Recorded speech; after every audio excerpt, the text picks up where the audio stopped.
ఒక్కొక్క రోజుని ఒక్కొక్క ఘడియగా కుదించవీలవక చిరాకు పడేటు పరారైందో సమయం కనబడక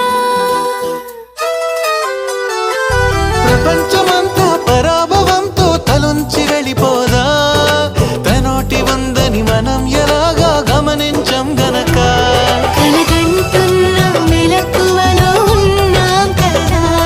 మన దరికెవరు వస్తారో కదిలించగా ఉషస్సెలా ఉదయిస్తుందో నిషిదెలా ఎట్టుపోతుందో నిద్ర ఎప్పుడు నిద్రవుతుందో మొదలు ఎప్పుడు మొదలవుతుందో ఇలాంటివేం తెలియక ముందే మనం అని కదా నికా మొదలైందో